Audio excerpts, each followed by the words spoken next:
look how pretty the sky is. Probably gonna rain. I gotta stop us from making a video. Like I told you guys in the last video, we actually got the drive shaft pretty much ready to go. Built, it's painted, looking all types of fancy. A little jealous because mine on the foxbody was not painted, and I paid a pretty penny. It was like 500 bucks. This one was a little bit more. It was around close to 600. It's not that bad. I feel like it's not that bad. But right now, we gotta jack up the old blue Smurf there. It's not the official name, but that's what I'm calling it for now. Okay, don't give me that. No. It's the blue Smurf. No. Don't say no. It's not even Smurf. It is Smurfable, okay? But right now, it is currently looking like it might rain a little bit later on. It did rain earlier, so the ground, I already know for a fact, it's gonna be wet, and that's no fun for anybody. So let's go ahead and get this thing jacked up and get this thing on a stand, because it's gonna just be dropping into the earth, and I don't want to die. So went ahead and put the drive shaft in, and sure enough, it doesn't fit anybody but this car.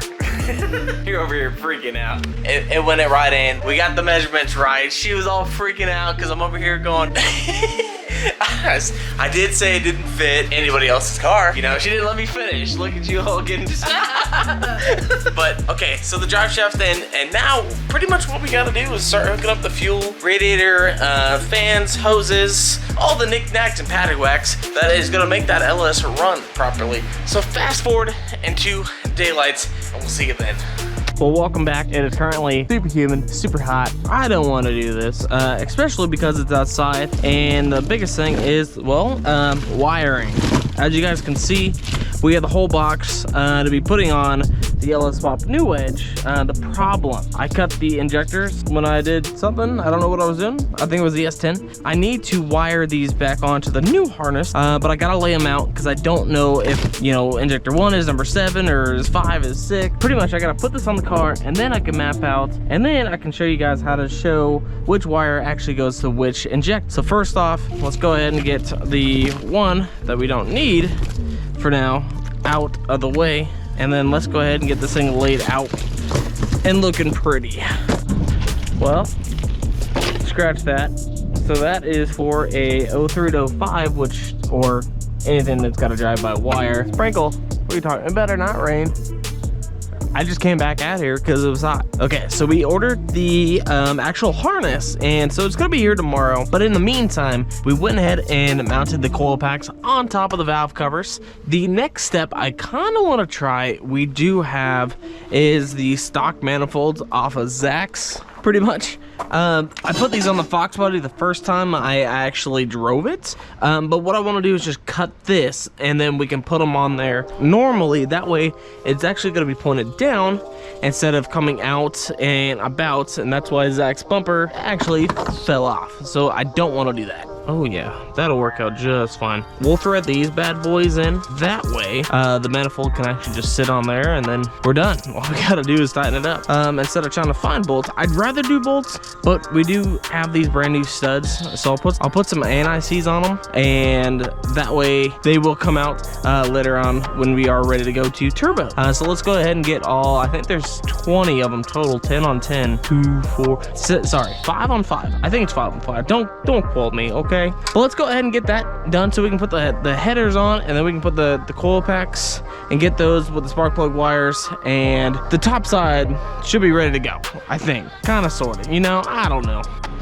Gotta get these bad boys on. All right, run with the truth. Here we go.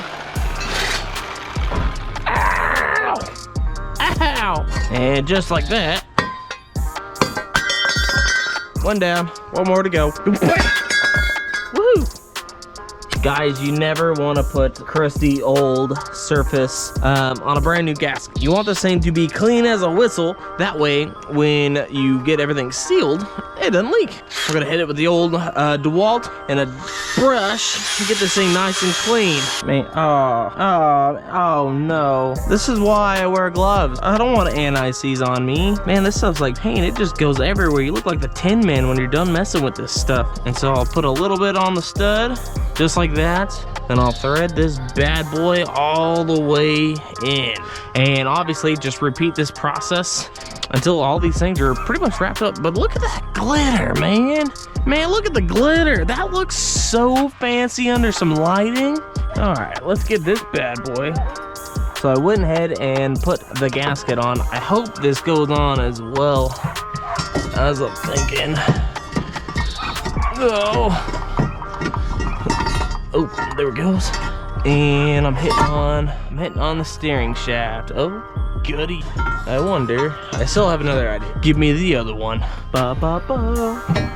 I'm switching it around. That way I can just build. You got it? I'll leave it. That way I can just build this and go down and still at the fenders. Kind of copying what I did over there in a better way. In the meantime, what we'll do, we'll paint them black, and then we'll obviously put it here. I don't think you're gonna care how loud it is, especially. It's kind of a race car, okay? Yeah, you heard it here, folks. It's gonna be fun. And then let's go ahead and put the nuts on and get this thing tightened down, and then obviously vice versa on the other side. Come here, little guy. Go ahead and get this bad boy on. Yeah, go ahead and put him in. All right, this side might be a little bit harder because, yeah, I might have to take this guy back out. Yeah, take that out. Throw this down. I forgot something. You guys didn't tell me the gasket's not there. Nice and easy, big guy. Nice and, I said nice and easy. Not fall and squeezy. All right, now we just gotta put the nuts on, tighten it down, and we are all set. Well, we're back. Another day, another dollar. But we got the pretty much the Amazon special of wire harnesses here, and hopefully this thing is just gonna cure everything for us. Everything looks honestly pretty neat, and I think what we spent like 120 bucks. It wasn't bad.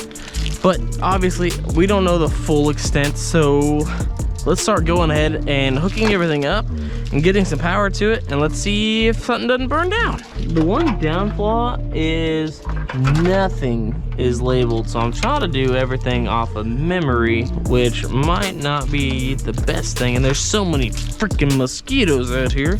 I know these are injectors, which I don't think we have. These are like EV6 injectors, and we have EV1, so we'll probably have to swap injectors or just cut the harness. Because I know this goes to the tranny, so that goes that way.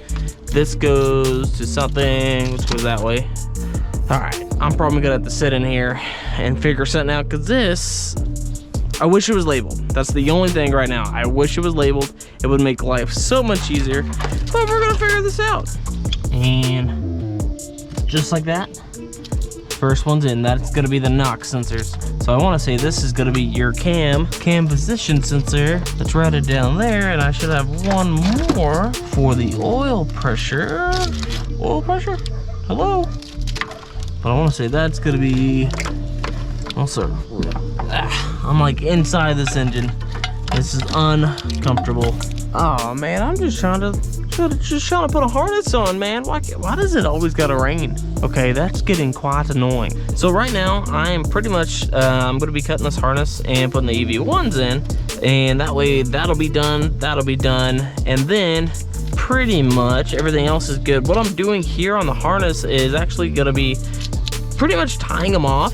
That way I know for a fact I don't need it. Like these are for your IAT and IAT motor, or IAC and IAC motor. And then this one is for my math, so I'll run the math. That being right there, big O intake right there. And I am definitely getting rained on. That is quite annoying. Oh man, I love rain, but I hate rain because like, I'll just scoot closer. And then I need to figure out this whole bad boy. What I like too is the OBD2 port is actually pre-wired, so I'll probably just run this inside for her. She does want it inside, and I kind of like it. It'd be a lot cleaner, and they do give you this rubber grommets to slide it all the way through, and bam, you're already covered. But what is this whole wire for? Under dash wires. Oh, cool. So these are actually for your gauges and stuff to run. Okay, so that's gonna be how I'm gonna get all my signal wires. Cool. So Zach, you're off the hook. You don't have to wire this thing for me. And just like that, we got the one EV1 harness ready, and voila, look at that. It's plugged in, ready to rock and roll. All right, 7 more. This is only gonna take me all night, especially when it's raining on me. It's even lovelier. And voila. 1, 2, 3, 4. Sweet. All we gotta do is 4 more. It's only taking me like 30 minutes. I'm just kidding. I don't know. It's just taking me way too long. But we're getting there. Alright, all 8 injectors are wired up to the EV1 instead of the EV6. We are going to keep these for a rainy day. The next big step, I would say, is obviously hooking up powers and grounds. So that is going to be my next step. I want to say this is going to be my main ground because it is black on a lot of them. So I'll say this is my main grounds. So hook this up to anywhere. I would like to hit the battery, but it's fine. I might just hit it over here for now. And then the power, I think this guy, yeah, this guy's gonna be my powers. So I think the easiest way to do that, since it hooks up right here and here, well, obviously. We are back. Pretty much, I went ahead and got most of the wiring done. So we got a starter wire here and a power wire to actually power up the ECU, the fuse box, and the whole 9. I had to run pretty much like I wanna say this is like a 4-gauge wire to the starter, make sure that's got power. I ran a ground from the battery all the way to the block. Now the power, there's just no mass airflow sensor. But we can technically start this thing up, it just doesn't have any fuel. So we're gonna use some brake clean to actually just use as the starting fluid as of right now. So shout out to CarQuest, this is gonna be the thing that actually starts the whole project up. We also had to go get an ECT sensor, engine coolant temp, and then pretty much had to go get some oil. Pretty much this stuff is only gonna be it's gonna be the, for now, oil, okay? You know, obviously SuperTech, I thought it was recycled oil. I could be wrong, they might have upped their game. But for now, it's gonna be good for just startup, because everybody here wants to hear this thing run. This could potentially have a bad engine, I just don't know. Obviously we never heard it. They didn't have video of it here. It could have low compression. It could just be completely just shot. So pretty much cross your fingers. Let's hope nothing is wrong with this engine. Obviously it would put a real damper if we had to pull this thing back out and rebuild it, because obviously we spent a lot of time painting it and a lot of time making sure everything else was, you know, correct, all the gaskets. So it'd be such the biggest damper on this whole project. But let's fill it up with oil. Let's get this thing cranking. All right, here we go. Moment of truth. Stretch on this battery terminal. And then all we gotta do is hook up the actual power here, and that'll hook up the power to the actual ECU, which is kind of concerning. Here, and the relays kick on. And now, pretty much, this is the go-to key, which I'm kind of concerned, a little scary, okay? Then go ahead and spray some brake clean inside the intake. Now, if everything's right and everything's plugged in correctly, this should just kind of start up. All right, here we go.